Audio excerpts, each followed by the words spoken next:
galera, tudo bem com vocês? Aqui é o Sérgio Castro, analista CNPI do Trademap, e hoje vamos falar sobre ela, a responsável pela insônia de muitos investidores nos últimos dias. Sim, estou falando das lojas americanas.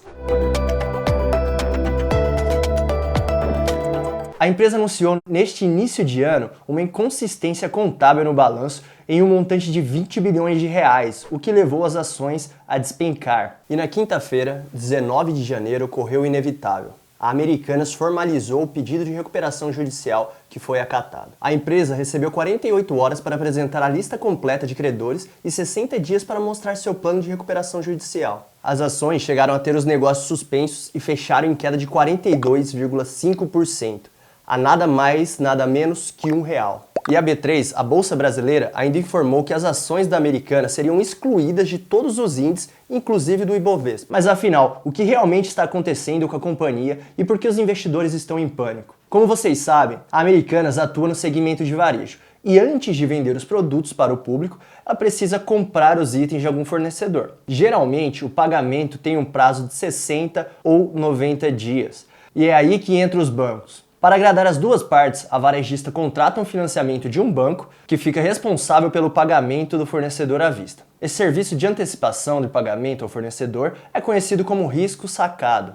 A partir de então, a empresa passa a dever um valor para o banco e não para o fornecedor. E essa é a origem do caso da Americanas. A empresa registrou em seu balanço que vem pagando os fornecedores nos últimos anos, porém sem lançar a dívida com os bancos, ou seja, um rombo inicialmente reportado de 20 bilhões. Diante disso, Sérgio Rial, diretor-presidente que estava à frente da empresa, anunciou a saída do cargo que tinha acabado de assumir no início do ano. O diretor de relações com investidores também deixou a companhia. Tá, tudo bem, mas qual é o impacto disso para o investidor de Americanas? Bom, as coisas pioraram um pouquinho desde o anúncio do rombo, em meio à pressão dos bancos para Americanas pagar suas dívidas. Bancos como o BTG Pactual pediram a antecipação dos pagamentos dos valores devidos pela varejista, com medo de não receber o dinheiro no futuro. No pedido de recuperação judicial, a Americanas alegou ter 43 bilhões de reais em créditos listados que serão alvo de reorganização nos próximos anos. Esse é o tamanho da dívida da empresa. Para se ter uma dimensão do problema, o patrimônio líquido da Americanas,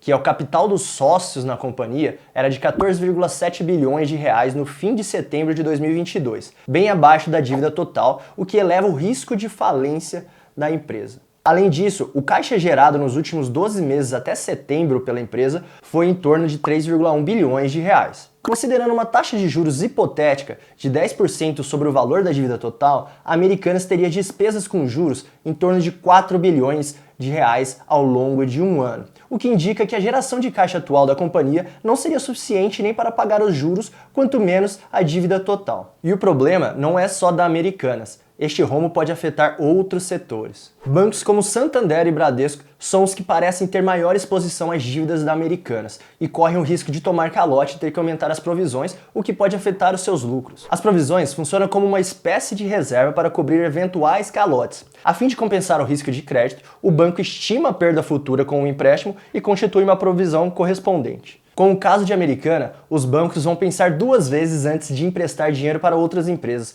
principalmente de setores mais alavancados como o próprio varejo. Companhias como Via, dona da Casas Bahia, e Magalu passaram por uma bateria de perguntas de bancos, seguradoras e fundo nos últimos dias para esclarecer a contabilidade dos negócios, que até então parece correta. Apesar de um susto inicial do mercado, as ações do varejo como Magalu e Mercado Livre reagiram positivamente nos últimos dias. Na prática, com as contas em ordem, essas empresas podem ganhar espaço de mercado com o enfraquecimento da Americanas. Nessa história sobrou até para a Ambev, cujo acionista controlador é o Grupo 3G, o mesmo que controla Americanas. E os impactos também foram vistos nas cotas dos fundos de investimento. O fundo de ações Moat Capital, por exemplo, tinha uma das maiores exposições americanas e sua cota chegou a cair 6,8% no dia 12 de janeiro, logo após o anúncio do rombo. E até os fundos imobiliários sentiram o baque, com cotistas preocupados com a desocupação de imóveis locados para Americanas e com a queda dos dividendos distribuídos. O Max Retail, que tem 34% da receita advinda de aluguéis da Americanas,